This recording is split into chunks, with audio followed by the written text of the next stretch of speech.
Salut, c'est Josiane, bienvenue dans ce nouveau concept où je vous présente à des experts de l'accompagnement dans diverses thématiques autour de l'entrepreneuriat. J'ai recueilli les questions que vous m'avez posées sur Instagram principalement et je les ai posées à un expert en live dans la thématique concernée. Cet épisode est donc un replay. À l'heure où je filme cette vidéo, je n'ai pas encore fait de live, mais je sais déjà que ça va être long, donc je vous ai mis des chapitres dans la vidéo pour que vous puissiez vous y retrouver en fonction des questions qui vous intéressent. En barre de description, le lien où vous pouvez télécharger gratuitement l'annuaire qui regroupe les contacts de tous les experts ayant participé à ces lives. Comme ça, vous pourrez les contacter librement en cas de besoin. Sur ce, je vous laisse avec la vidéo. Bon visionnage. C'est bon. Comment est-ce que ça va? Salut, ça va et toi, Josiane? Très bien, merci beaucoup. Merci d'avoir accepté de faire le live avec moi. Merci à toi de m'avoir proposé, je suis trop contente. Avec plaisir, je suis contente aussi, j'ai vraiment hâte, je pense que ça va être un live qui sera vraiment intéressant. Salut Outing Beauty, bienvenue sur le live. Donc, pour commencer, je vais me présenter, ensuite je vais te laisser la parole le temps qu'il y ait des personnes qui arrivent, comme ça personne ne rate ton speech. Pour ceux qui ne me connaissent pas, je suis Josiane, je suis entrepreneur, j'ai créé Iwalewa, la marque de cosmétiques capillaires Made in Africa. Et comme vous le savez, maintenant vous connaissez la chanson, depuis le 1er février, donc depuis lundi passé et ce jusqu'au 14 février, je fais un live par jour sur ce compte Instagram où je fais intervenir soit un expert dans une thématique spécifique de l'entrepreneuriat, soit une entrepreneur comme Daba aujourd'hui pour nous raconter son parcours et également nous inspirer au travers de son aventure. Donc Daba, déjà, est-ce que tu peux te présenter ce que tu fais et qu'est-ce que c'est Dioka? Ouais. Alors, donc moi, c'est Daba, j'ai 31 ans et je suis la cofondatrice donc de Dioka. Donc Dioka, en fait, c'est un concept du coup que j'ai cofondé donc avec ma sœur. Donc c'est du coup un projet, une activité entrepreneuriale entre familles. Et en fait, donc qu'est-ce que c'est un peu plus précisément? En fait, sur Dioka, en fait, on recense les salons de coiffure qui savent vraiment bien s'occuper des cheveux afro, bouclés, frisés. L'idée, c'est vraiment en fait, parce qu'il y a beaucoup de salons qui existent et on a toutes eu des expériences plus ou moins bonnes avec les salons de coiffure. Enfin, je pense que tu sais de quoi je parle. Complètement. Et en fait, du coup, nous sur notre site, pour éviter en fait, ce qu'on en avait vraiment marre en fait de toutes ces mauvaises expériences et tout. En fait, on a fait une liste vraiment qualitative de salons qui sont agréables, qui savent bien s'occuper du coup de nos types de cheveux et qui vont vraiment nous donner des conseils pour les entretenir et pas seulement nous dire de les défriser ou de les lisser, même si chacun fait comme il veut, mais dans tous les cas, on a le choix et ce sera bien fait et où il y a un vrai service client aussi, quoi. Où quand on prend un rendez-vous, l'horaire est respecté, enfin voilà, un vrai service client. Et donc, nous, notre concept, c'est vraiment, du coup, de faire le tri parmi tous ces salons et de proposer vraiment que des salons qualitatifs dans lesquels les femmes peuvent aller vraiment en toute confiance pour faire ce qu'elles souhaitent.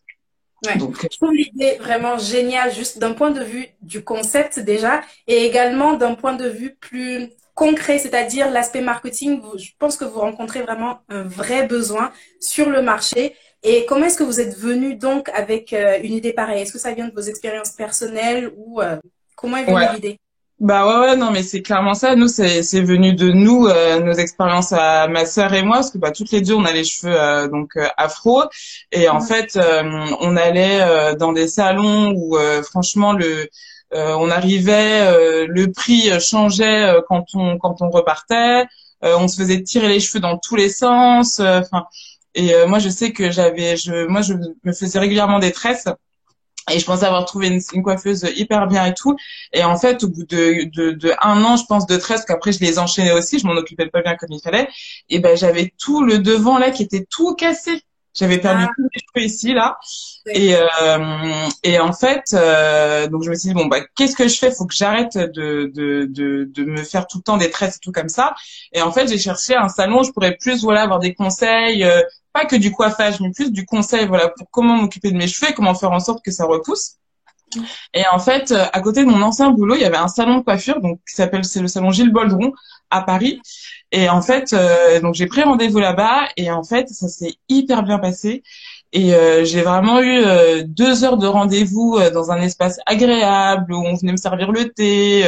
on s'occupait de mes cheveux, je posais plein de questions, me conseillait, enfin, et vraiment, je m'étais dit, mais waouh, comment ça se fait que je découvre ça, que à l'époque, j'avais 26 ou 26 ans, je crois, quelque chose comme ça. Et j'ai dit, mais comment c'est possible? Et donc, du coup, c'est comme ça qu'on s'est dit, mais pourquoi on connaît ce type de salon aussi tard? Parce que j'y suis allée, donc ça veut dire que ça existe. Comment ça se fait, voilà, que qu'on soit pas plus au courant, enfin voilà. Et donc du coup, c'est comme ça que nous est venue l'idée de vraiment donner plus de visibilité du coup à ces salons-là, de vraiment démocratiser l'accès et que ce soit simple en fait pour les femmes qui ont nos cheveux de trouver un salon qualitatif et pas de se dire bon bah je regarde les avis Google, etc. Même si ça compte aussi, mais d'aller un peu au-delà de ça et puis de se dire bon bah j'y vais, j'ai pas peur. Alors que avant, on va dans les salons, même si on a des bons avis, etc., on a toujours une petite appréhension, quoi. Je pense que, enfin, on a toute peur avant d'aller sur quoi faire. Alors que c'est un événement qui est sympa, quoi. C'est pas censé, C'est pas censé faire peur, mais en fait. voilà. Du coup, voilà. Donc, c'est comme ça que nous est venue l'idée, voilà, de vraiment, du coup, donc, faire ce tri. Donc après, notre idée, elle a beaucoup évolué, hein, depuis au moment où on a pensé à ça et aujourd'hui. Et donc on s'est dit voilà, on fait vraiment le tri. Après, on s'est dit qu'on allait vraiment mettre en place une charte de qualité parce qu'en fait, nous le point c'est qu'on n'est absolument pas coiffeuse, ma sœur et moi.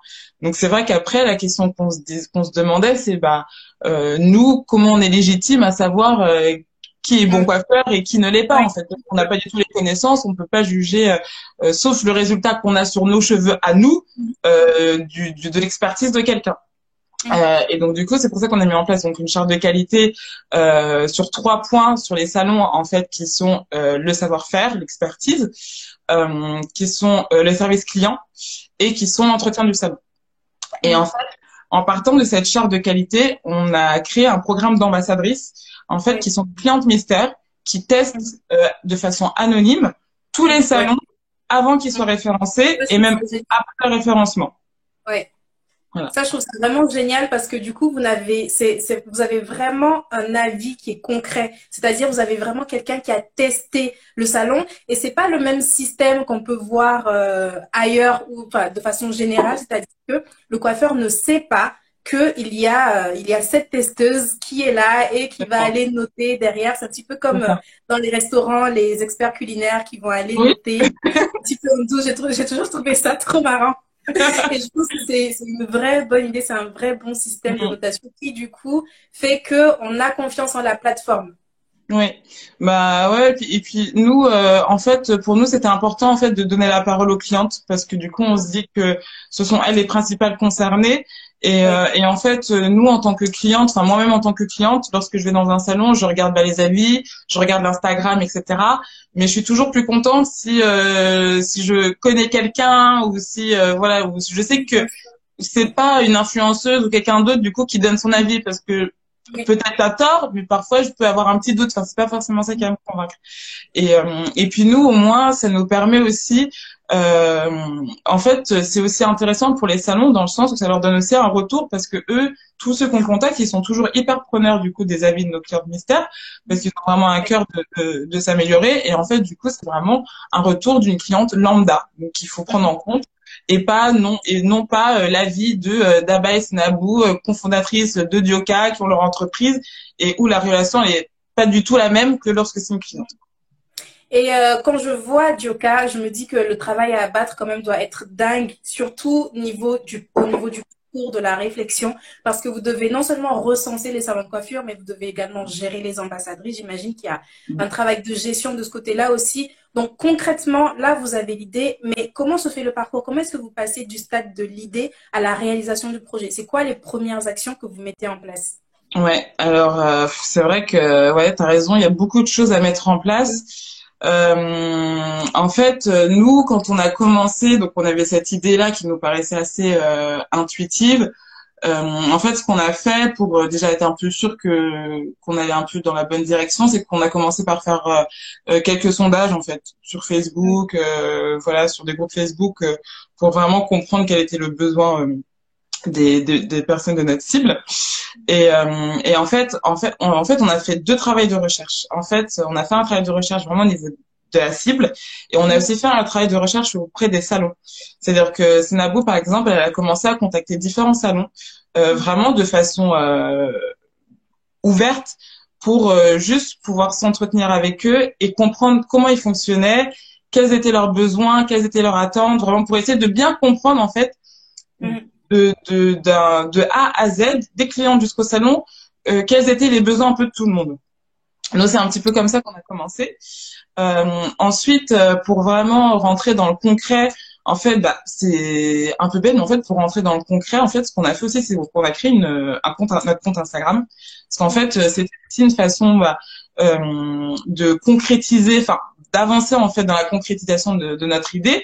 Et en fait, moi, ce que je me rendais pas compte, c'est que justement, quand on a une idée en tant que porteur de projet, entre le temps qu'on a l'idée et le moment où elle se met en place, il peut y avoir un temps qui est très, très, très, très long. Et c'est vrai que parfois, en vrai, ça peut être un peu décourageant parce qu'on se dit, mais on va jamais voir le bout. Voilà. Et donc, du coup, en fait, voilà, c'est des mini-étapes un peu comme ça qu'on a essayé de faire pour avoir l'impression, voilà, d'avancer un petit peu et quelque chose de concret. Parce qu'en fait, tant qu'il y a rien de concret, l'idée reste dans la tête. Donc, tu dis aux gens, ah, ben, moi, j'ai tel projet, tel projet, tel projet, mais en vrai, sur le papier, il n'y a rien du tout, quoi. Ouais, mais justement, il vous a fallu combien de temps finalement entre l'idée, enfin, entre le moment où vous avez l'idée et que Ouais. vraiment vous mettez en place la première action concrète? Je pense que bah après tu vois quand je parlais des sondages et tout, je pense qu'il y a peut-être eu 2 mois peut-être. Ça va, tu rigoles? Oui, ouais, ça va, mais du coup pour moi c'était je pense que sur le moment c'était pas encore assez. Tu vois, c'était pas encore concret parce qu'on était encore dans la phase de recherche, tu vois, quand t'es Oui. encore dans la partie sondage, dans la partie Mais du questionnaire. coup, à partir de ce moment-là, vous vous lancez longtemps après, ou si c'est encore 2 mois après, franchement, c'est pas. Non, non. Après, en vrai, on a eu un petit temps de battement. Moi, à l'époque, je travaillais encore à mon ancien emploi, donc j'avais pas forcément beaucoup de temps non plus à consacrer. Et en fait, moi, j'ai quitté donc mon emploi en octobre 2019. Là, on s'y est vraiment mis, je dirais, à fond en janvier 2020. Ah, ouais. Ouais. On s'y est vraiment mis à fond en janvier 2020. C'est fin décembre qu'on a lancé le compte Instagram. En mai, ouais, c'est ça. En mai, on a lancé une landing page. On a mis en ligne une landing page. Donc ça, c'est juste une page, en fait, sur Internet pour expliquer un peu le concept, pour pouvoir dire aux personnes que si elles sont intéressées, elles peuvent laisser leur adresse email. Et déjà, ça permet de voir déjà s'il y a un petit intérêt déjà sur le projet. Et ça, déjà, ça a été pour nous, c'était déjà une bonne étape parce qu'en fait, ça concrétise. On avait déjà une présence en ligne. On avait déjà une présence digitale, en fait. Même Ouais. si c'est pas du tout fonctionnel, mais c'est bien de commencer par ça. Et ça peut être fait de façon assez rapide sur Internet, etc. Pas besoin de savoir coder, etc. Et ensuite, le site fonctionnel où vraiment on avait des salons référencés, etc. On l'a mis en ligne en août. Août 2020. Août 2020, c'est ça, complètement. Ouais, ça fait un bon parcours, mais quand même, Ouais, franchement, c'est rapide, hein, c'est raisonnable, je trouve. ouais, je me rends pas compte. Moi, j'aime bien Ouais. quand ça va vite, donc j'ai toujours l'impression que ça va pas trop lentement. Non, mais je comprends totalement, je suis comme toi, mais pour avoir vécu aussi plusieurs années, c'est Ouais. vrai que ça peut être frustrant d'avoir envie de lancer quelque chose, d'avoir envie de partager aux autres sur ce sur quoi on est en train de travailler depuis longtemps. Donc, c'est frustrant quand Mm. ça arrive pas. Et comme tu l'as bien dit, c'est à ce moment-là qu'on se décourage et qu'on se dit, bah, finalement, c'est pas la peine. Est-ce que je suis pas en Mm. train de perdre mon temps, quoi. Mon temps, ouais. Surtout que du coup, en effet, donc en parallèle, on travaille sur le développement du site web. Et enfin, on travaille sur le développement du site web et en parallèle, on travaille sur toute la recherche de salons parce que c'était bien beau d'avoir un site, mais il fallait qu'on ait des salons du coup à référencer. Quelque chose dedans. Ouais. Et ça, c'était assez. En fait, ça n'a pas été très compliqué parce que en vrai, la majorité des salons qu'on contactait, la majorité, franchement, ils comprenaient le besoin et souvent ils étaient hyper partants. Donc du coup là-dessus on a quand même eu de la chance. C'est juste après la mise en place qui prend beaucoup de temps parce que c'est beaucoup de contenu en fait à créer sur le site. Mais du coup la majorité était partant. Ouais, en fait on avait deux réactions qui étaient vraiment très révélatrices soit ils disaient ah non non non Ouais, ça ne nous intéresse pas voilà donc ouais. ciao. Ouais, ils comprenaient tout de suite l'intérêt et ils étaient ok. Donc Mm. ça permettait de faire vite le tri. Oui, voilà. Ça vous facilitait la tâche. Ouais, complètement. Moi, il y a quelque chose que j'aime beaucoup dans votre parcours à Seynabou et à toi, enfin, c'est la fusion. Je pense vous avoir vu à deux une seule fois, en fait. Oui, À ben deux. c'était à ton événement. Oui, voilà, aller au Oui. before au lancement du Alewa, Je trouve justement. que ça fait pile un an, je crois, Josiane, en plus, hein. Mais c'est vrai, Mais oui, mais tu sais, c'était le 14, non, bah, c'était avant la Saint-Valentin, en tout cas, parce que c'était un mais du coup, événement ça avec. fait Donc, on vraiment est pile dans le moment. Tu vois ça? C'est symbolique. là. Et donc, je vous ai vus toutes les deux une seule fois à cet événement ensemble.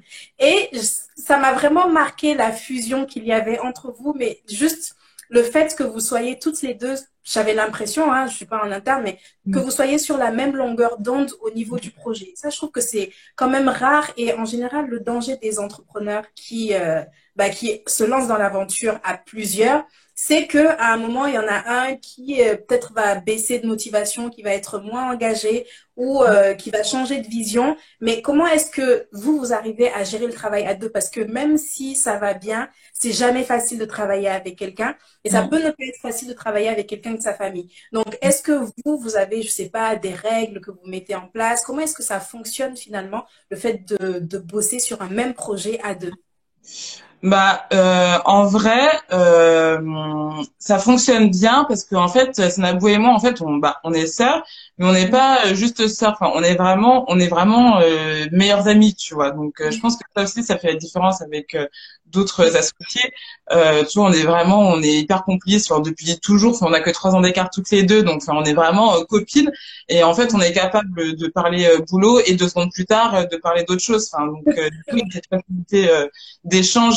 Et ça facilite aussi la communication parce que du coup, on peut vraiment tout se dire. Enfin, il y a vraiment aucun tabou, c'est hyper fluide.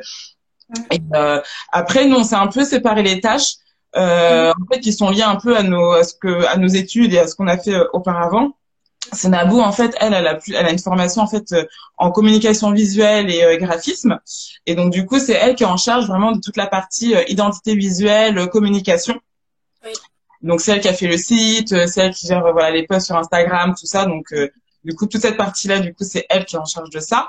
Et moi en fait j'avais plus une formation en marketing et donc du coup c'est moi qui m'occupe un peu du côté aussi commercial, marketing, recherche de salon, recherche de partenaires. Donc c'est un petit peu comme ça du coup qu'on s'est partagé les tâches un peu opérationnelles entre guillemets. Et, du coup, ça facilite aussi le travail à deux parce qu'on C'est sait sûr. qui doit faire quoi. Mm. Et ensuite, tout ce qui est un peu sujet de fond, stratégie, même si bon, ça fait bizarre de parler stratégie alors qu'on est une toute petite, tu vois. Quand même, même Ouais, pour non, démarrer, il faut une stratégie. ouais, non, mais c'est clair. Non, mais je dis ça, mais en vrai, il faut quand même avoir, voilà, faut quand même s'entendre sur une vision, etc. Et là-dessus, c'est toutes les deux, on fait ensemble. Enfin, on se met d'accord. On n'est pas toujours d'accord sur tout. Enfin, ça nous arrive souvent d'être en désaccord. Ouais. Et après, je pense que l'important, voilà, c'est de bien communiquer. Et puis parfois, il faut, enfin, il y a des choses sur lesquelles elle veut absolument pas lâcher. Et quand je sens qu'elle veut pas lâcher, moi, je lâche ou vice versa. Voilà. Ouais. Après, c'est vrai qu'on est toutes les deux assez têtues. Moi, très têtue, je pense. Je vais dire la vérité. Hein, c'est pas voilà. Mais pour l'instant, du coup, on arrive à s'entendre comme ça. Et du coup, pour nous, c'est une vraie force en fait d'être sœurs parce que même si on s'engueule sur quelque chose, et ça change rien à notre relation. Quoi. Donc, du De toute coup, puis façon, en vous pouvez jamais arrêter d'être sœurs, donc non, c'est clair. Parce que si t'es associé avec un pote, tu peux vraiment perdre un pote alors que tu peux pas perdre ta sœur. Donc oui. voilà. Et après, nous, ce qui fonctionne bien aussi entre nous, c'est qu'on est hyper complémentaires dans notre façon de travailler. Au début, ça a été une surprise parce que, en fait, on se connaît bien, mais on n'avait jamais travaillé ensemble. Donc, en fait, moi, j'ai découvert comment Sanabou elle travaillait et elle a découvert comment je travaillais. Et en fait, on s'est rendu compte qu'on avait deux façons de travailler complètement à l'opposé. Ah Elle, oui. elle est, ouais, c'est marrant. Elle est très, elle va plus réfléchir, analyser, ensuite prendre une décision. Alors que moi, je vais plus être, on y va, on fonce et on Ouais. réfléchit après. Et en fait, je pense que dans l'entrepreneuriat, il faut les deux. Oui, à c'est vrai. différents stades du développement.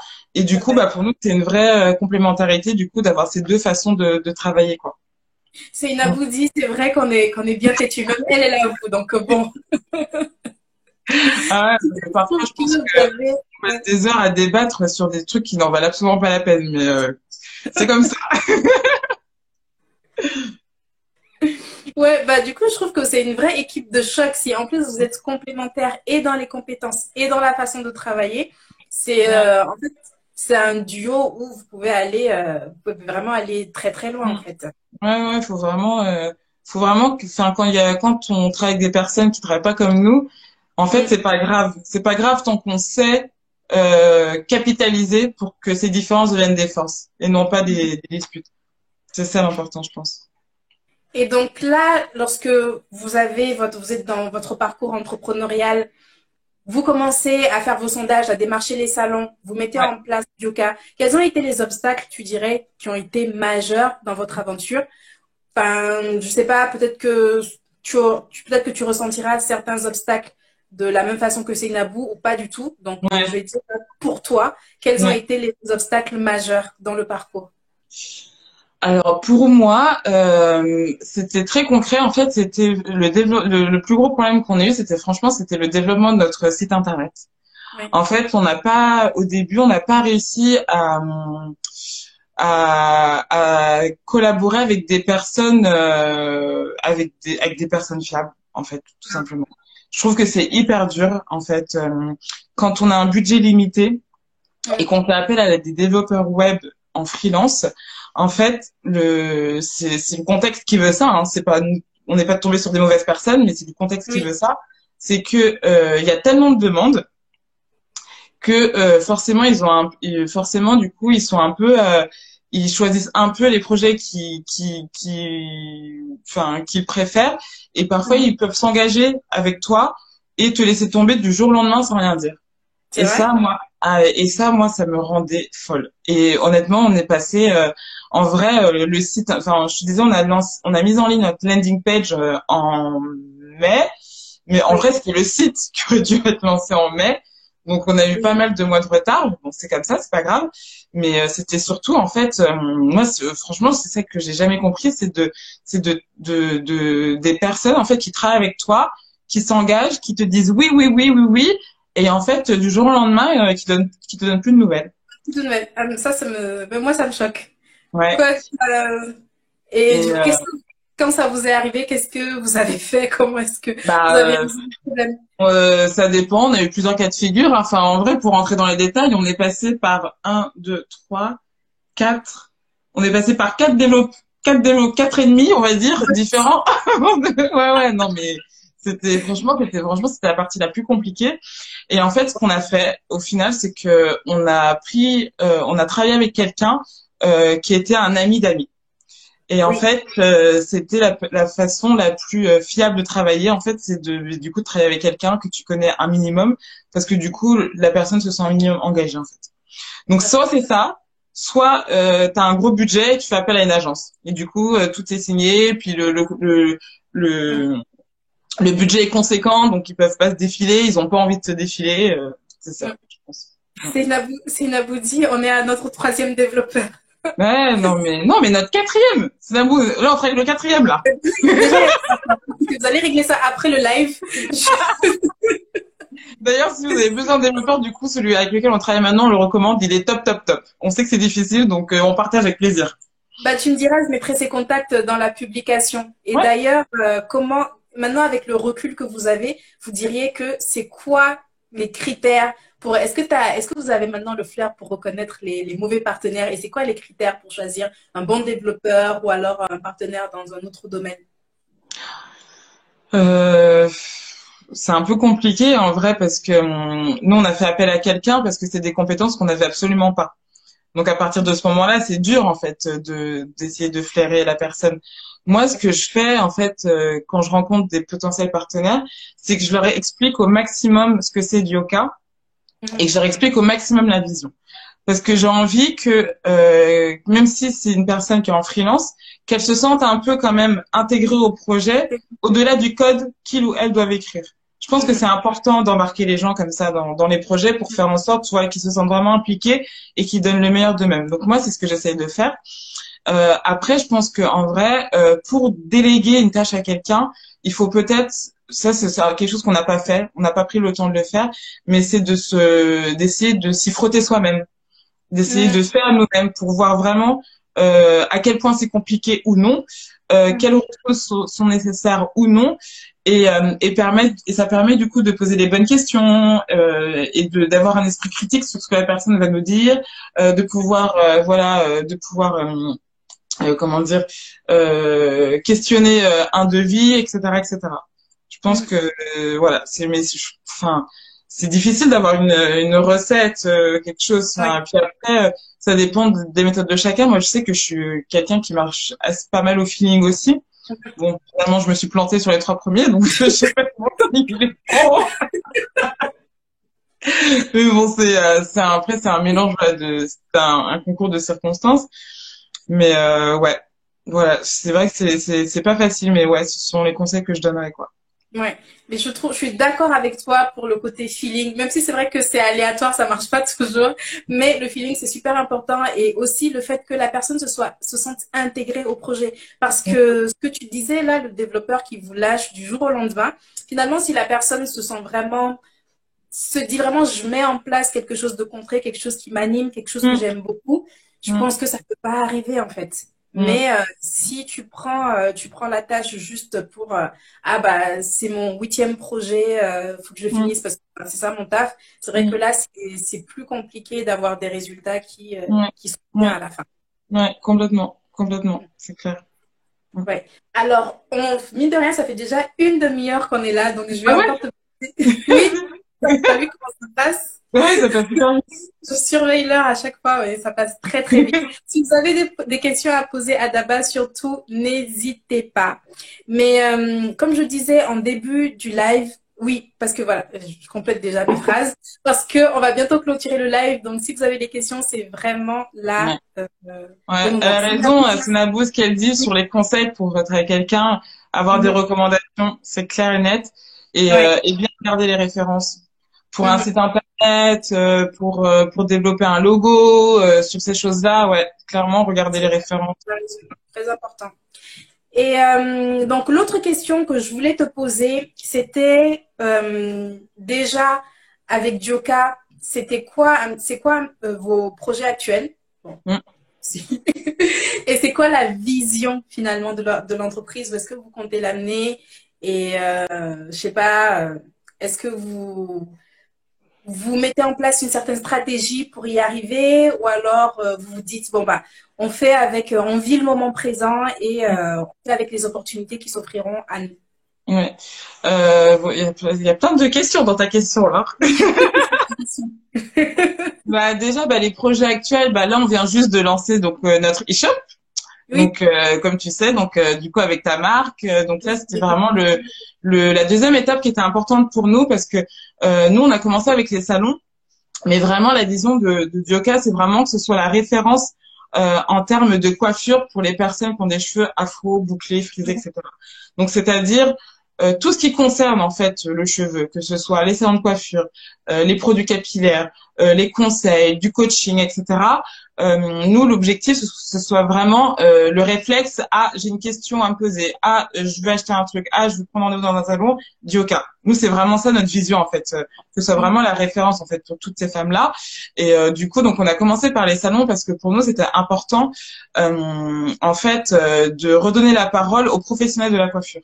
Parce qu'on trouve qu'il y a beaucoup d'informations qui circulent sur Internet qui concernent les cheveux et qui parfois sont bonnes, parfois sont moins bonnes. Et du coup, c'est encore plus dur pour les femmes du coup de faire le tri. Donc, c'est pour ça qu'on voulait commencer par ça, par leur donner du coup des bonnes adresses où elles pourraient être conseillées vraiment de façon qualitative. Et la deuxième étape, c'était du coup les produits, parce que les produits c'est pareil. Je pense que il y en a beaucoup qui achètent plein de produits sans vraiment trop savoir si ça convient ou pas à leurs cheveux. Et parfois ça marche, parfois ça marche pas, avec le placard rempli de produits non utilisés. Enfin, moi, j'étais la première à faire ça. Donc Et du coup, donc c'était voilà, c'était l'autre étape, c'était de pareil, de pouvoir choisir facilement des produits qui conviennent à nos cheveux. Donc, on a vraiment fait le choix. Donc, comme pour les salons, on a fait une sélection vraiment méticuleuse en fait des marques sur différents critères, sur les compositions. Donc, on s'assure que les marques ont des compositions clean, qui soient bonnes pour les cheveux et pour l'environnement. Et c'était aussi important pour nous que ce soit des marques fondées, gérées par des équipes inclusives et black-owned, parce que en fait, on pense que il faut quand même c'est quand même mieux quand on a les cheveux afro ou bouclés. C'est pas forcément toujours le cas, mais on sait plus de quoi on parle. Et moi, j'ai des marques en tête de grands groupes de cosmétiques que je ne citerai pas, qui sont pas terribles, mais parce que je pense que c'est des personnes qui ne sont pas du tout concernées par ce type de cheveux. Et c'est la raison pour laquelle parfois les produits ne fonctionnent pas. Donc du coup, c'est aussi un gage de qualité. Et puis pour nous, c'est important aussi de mettre en avant des marques plus petites, créées aussi par des entrepreneurs comme nous, des femmes comme nous. On avait à cœur aussi de mettre ça, donc c'est aussi comme ça qu'on a fait cette sélection. Et c'est pour ça que ça nous tenait à cœur de lancer vraiment ce e-shop vraiment un peu conceptuel, du coup pour les femmes aux cheveux texturés. Et donc là, voilà, on l'a lancé il y a une semaine. Donc les ventes démarrent bien. On a des bons retours. Donc si ça nous permet de continuer d'aider les femmes à bien s'occuper de leurs cheveux, et ben en fait nous c'est notre but quoi. Nous en fait c'est vraiment l'objectif à long terme, c'est que toutes les femmes elles se disent que leurs cheveux ils sont beaux comme ils sont et que qu'il n'y a pas besoin de les défriser, qu'il n'y a pas besoin de les lisser, que c'est pas si compliqué que ça en fait de s'en occuper. Tant qu'on a les bons conseils, les bons produits, sans forcément mettre des tonnes. Et en fait, nous, en fait, on est convaincus que si si on aimait plus nos cheveux tels qu'ils sont, et ben en fait, je trouve que ça développe la confiance en soi. Vraiment, ça nous donne de l'assurance en fait. On se rend compte, en fait, du pouvoir du cheveu. C'est un vrai pouvoir. Quand on sort de chez la coiffeuse et tout, qu'on est content et tout, on est content. On va passer une bonne journée et il y a plein de choses qui vont se passer différemment que si la nana nous a foiré la coupe quoi. Donc franchement et du coup voilà, c'est ça un peu du Yoka, c'est ça la vision, c'est vraiment de donner confiance aux femmes, qu'elles s'aiment telles qu'elles sont en fait.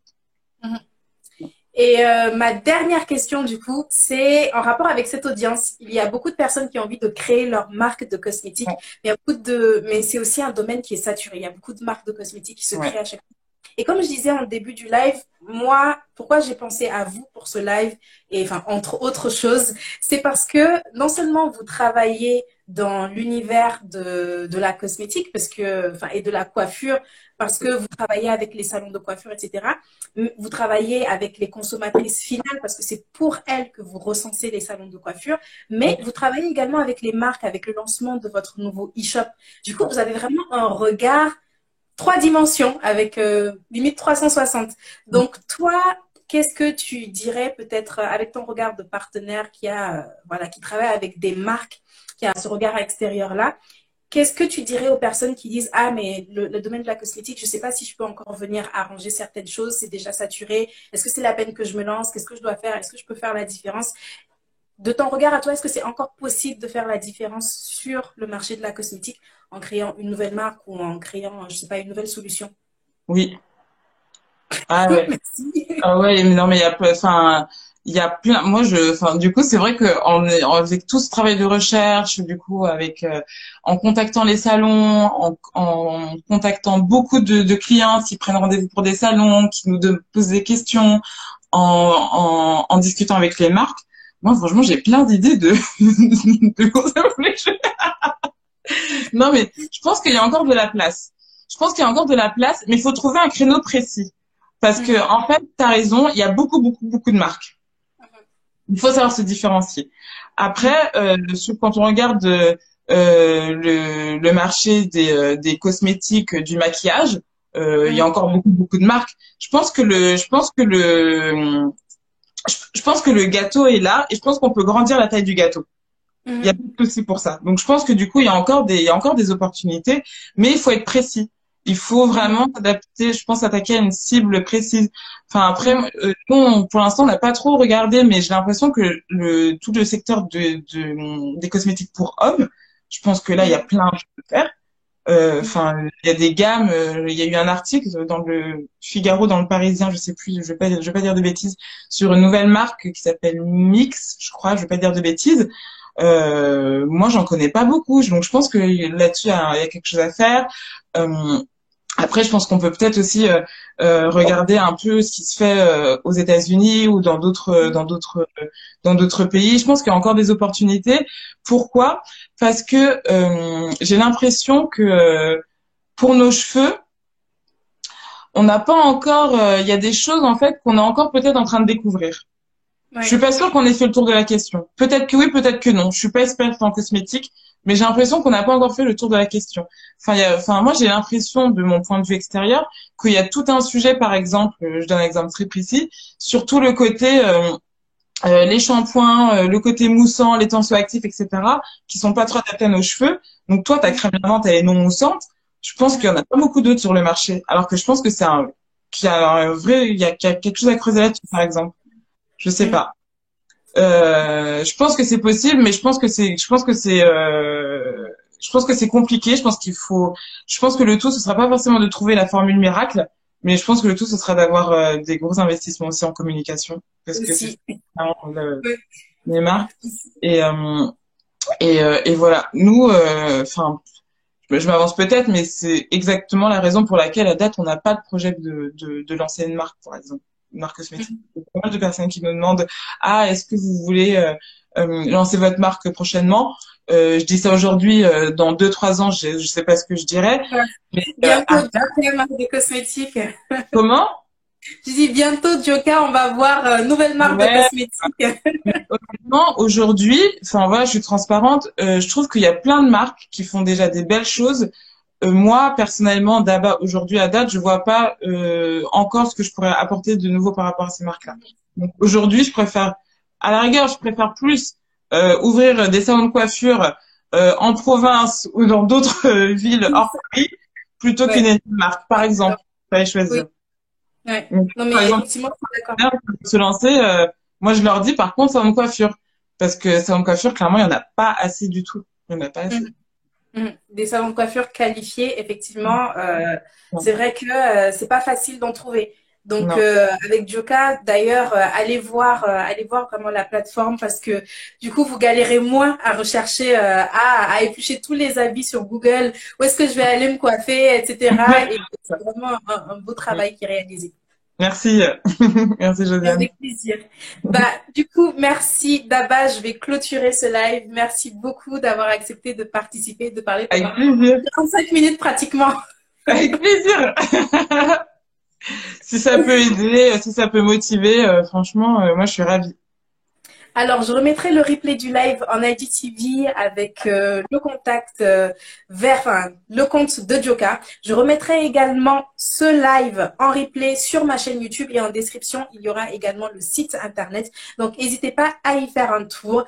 Moi, je vous dis merci beaucoup pour votre participation. Merci encore Dabaï. Merci Seynabou, la femme de l'ombre qu'on n'a pas vue aujourd'hui. Elle est là, elle est bien là. Bisous Merci d'amour. beaucoup à toutes les deux. Merci Et pour sur ce, je vous souhaite de passer une bonne soirée. la... Au revoir. Ciao.